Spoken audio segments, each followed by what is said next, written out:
بسم اللہ الرحمن الرحیم۔ السلام علیکم ورحمۃ اللہ وبرکاتہ۔ عزیز طلباء و طالبات، اسلامیات جماعت سوم کے لیکچر میں خوش آمدید۔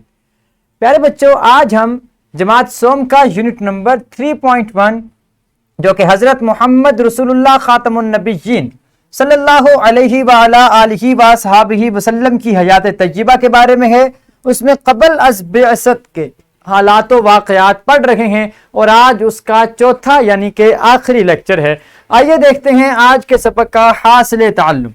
ہمارے آج کے سبق کا حاصل تعلم ہے کہ پیارے نبی صلی اللہ علیہ وآلہ آلہ وصحبہ وسلم کی مکہ مکرمہ میں ابتدائی زندگی کے واقعات، حضرت خدیجہ الکبریٰ رضی اللہ عنہا سے نکاح، حجر اسود کی تنصیب وغیرہ سے آگاہ ہو سکیں۔ آج ہم حجر اسود کی تنصیب کے بارے میں پڑھیں گے۔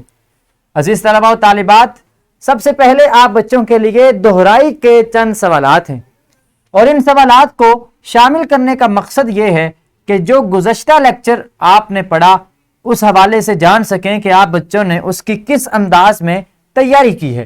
تو میں گزارش کروں گا اساتذہ کرام سے ویڈیو کو روک دیجئے، پہلے بچوں سے دہرائی کے ان سوالوں کے جواب معلوم کیجئے۔ خوش آمدید۔ یقیناً آپ بچوں نے دہرائی کے ان سوالات کے جوابات اپنے اساتذہ کرام کو انتہائی جانفشانی اور خوش اسلوبی سے دیے ہوں گے۔ عزیز طلباء و طالبات، اسلامی نقطہ نظر آج کے لیکچر کا ہمارے سامنے ہے۔ وہ نقطہ نظر کیا ہے؟ حجر اسود ایک جنتی پتھر ہے جو انسان کے گناہوں کو کھینچ لیتا ہے۔ یہ ایسا پتھر ہے جو اللہ تعالیٰ نے جنت سے بھیجا تھا، اور جو بھی اس کو پاس جاتا ہے، اس کو چھو لیتا ہے، یہ اس کے سارے گناہوں کو اپنے اندر جذب کر لیتا ہے۔ یہ دونوں روایات حدیث پاک سے ہمیں معلوم ہوتی ہیں۔ عزیز طلباء و طالبات، قبل از پڑھائی کے عنوان سے سوالات آپ کے سامنے ہیں۔ میں گزارش کروں گا اساتذہ کرام سے کہ ویڈیو کو روک کر پہلے بچوں سے قبل از پڑھائی کے ان سوالوں کے جواب ضرور معلوم کر لیجیے۔ خوش آمدید۔ یقیناً آپ بچوں نے انتہائی دلچسپی کا مظاہرہ کرتے ہوئے قبل از پڑھائی کے ان سوالوں کے جواب اپنے اساتذہ کرام کو دیے ہوں گے، اور آپ نے سبق کے آغاز سے قبل ہی سبق کے بارے میں بہت سی اہم معلومات حاصل کر لی ہوں گی۔ پیارے بچوں، آئیے اب ہم تعارفی کلمات سیکھ لیتے ہیں۔ یاد رکھیں، عربی میں پتھر کو حجر کہتے ہیں۔ حجر اسود عربی میں پتھر کو حجر کہتے ہیں، اور اسود سے مراد کالا ہے۔ حجر اسود سے مراد ہوگا کالا پتھر۔ حجر پتھر کو کہتے ہیں، اسود سے مراد کالا، اور حجر اسود کالا پتھر۔ حجر اسود جنتی پتھر ہے جو کہ دودھ سے زیادہ سفید تھا۔ حدیث پاک کے مطابق نسل انسانی کی خطاؤں نے اسے سیاہ بنا دیا۔ حجر اسود جب جنت سے آیا اس وقت یہ دودھ سے بھی زیادہ سفید تھا۔ حدیث کے الفاظ ہیں وَهُوَ أَشَدُّ بِيَاضًا مِّنَ اللَّبَنِ فَسَوَّدَتْهُ خَطَايَا بَنِي آدم، کہ بنی آدم کی خطاؤں نے اسے سیاہ بنا دیا ہے، چونکہ جو بھی اس کے پاس آتا ہے جو اس کی خطاؤں کو اپنے اندر جذب کر لیتا ہے، اس وجہ سے یہ سیاہ ہو چکا ہے۔ حجر اسود کی بہت فضیلت ہے۔ قیامت کے دن یہ مسلمانوں کی سفارش کرے گا، اور مسلمانوں کے لیے اس کی سفارش کو قبول کیا جائے گا۔ خانہ کعبہ کی تعمیر کے وقت حجر اسود کی تنصیب میں جھگڑا ہوا تھا، اور نبی اکرم صلی اللہ علیہ وآلہ آلہ وصحبہ وسلم نے اپنی حکمت و فراست سے اس جھگڑے کو ختم کر دیا تھا۔ حجر اسود کو نصب کرنے کے بارے میں جھگڑا ہوا تھا۔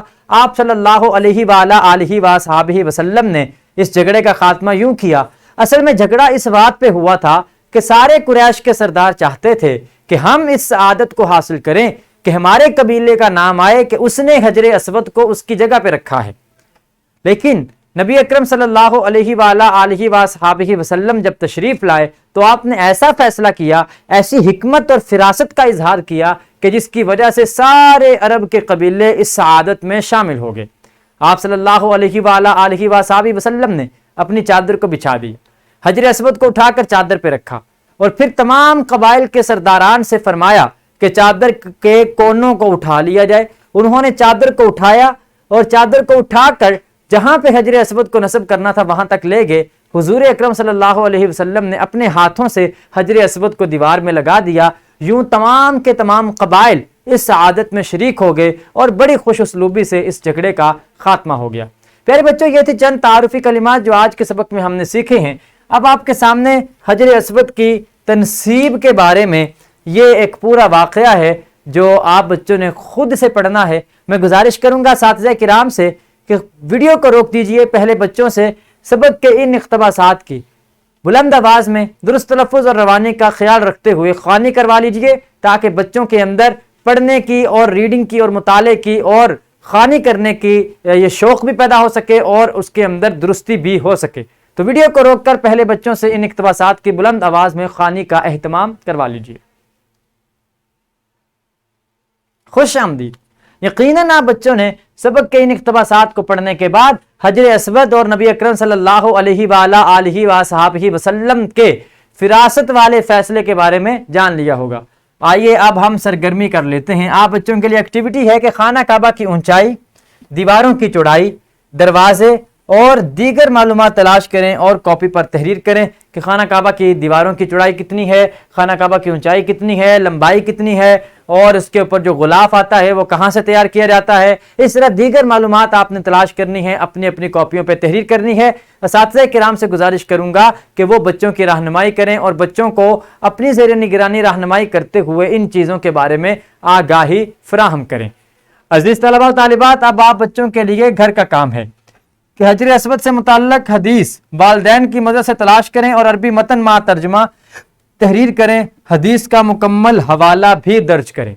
حجر اسود کے بارے میں سبق میں سے 2 روایات آپ کو سنائی گئیں، ایک جس میں کہ وہ حجر اسود دودھ سے زیادہ سفید تھا، دوسری حدیث جس میں بیان کیا گیا کہ حجر اسود جنتی پتھر ہے۔ آپ نے والدین کی مدد سے ان دونوں میں سے کوئی ایک حدیث تلاش کرنی ہے اور عربی متن بھی لکھنا ہے، ترجمہ بھی لکھنا ہے، حدیث کا مکمل حوالہ بھی درج کرنا ہے۔ تو گزارش کروں گا آپ بچوں سے کہ آپ نے گھر جا کر والدین کی مدد سے اس سارے کام کو مکمل کرنا ہے، اپنی کاپیوں پہ لکھنا ہے اور اپنے اساتذہ کرام کو بھی دکھانا ہے۔ پیارے بچوں، آئیے اب ہم سبق کا اعادہ کر لیتے ہیں، سبق کو دہرا لیتے ہیں۔ آج ہم نے پڑھا عربی میں پتھر کو حجر کہتے ہیں اور اسود سے مراد کالا ہے اور حجر اسود سے مراد کالا پتھر۔ حجر اسود جنتی پتھر ہے جو کہ دودھ سے زیادہ سفید تھا۔ حدیث پاک کے مطابق نسل انسانی کی خطاؤں نے اسے سیاہ بنا دیا۔ حجر اسود کی بہت فضیلت ہے، قیامت کے دن یہ مسلمانوں کی سفارش کرے گا۔ خانہ کعبہ کی تعمیر کے وقت حجر اسود کی تنصیب میں جھگڑا ہوا تھا۔ نبی اکرم صلی اللہ علیہ وآلہ وصحبہ وسلم نے اپنی حکمت و فراست سے اس جھگڑے کو ختم کر دیا۔ پیارے بچے، یہ تھی چند معلومات حجر اسود کے بارے میں جو آج کے سبق سے ہم نے حاصل کی۔ آج ہم نے حجر اسود کی تنصیب کے بارے میں پڑھا، کل ہم نئے سبق کا آغاز کریں گے انشاءاللہ تعالی عز و جل۔ عزیز طلباء و طالبات، ویڈیو لیکچر کی ڈسکرپشن میں آپ دیکھ سکتے ہیں لیکچر کی PPT، حاصلات تعلم کے مطابق لیسن پلان اور ورک شیٹ۔ ان تینوں چیزوں کو ڈاؤن لوڈ کر کے ان کی رہنمائی میں اور ہمارے اس ویڈیو لیکچر کی رہنمائی میں آپ اپنے سبق کو انتہائی عمدہ انداز میں تیار کر سکیں گے۔ اس کے ساتھ ہی مجھے اجازت دیجیے، انشاءاللہ العزیز ملاقات ہوگی کل کے لیکچر میں۔ اللہ کریم ہم سب کا حامی و ناصر ہو۔ اللہ حافظ۔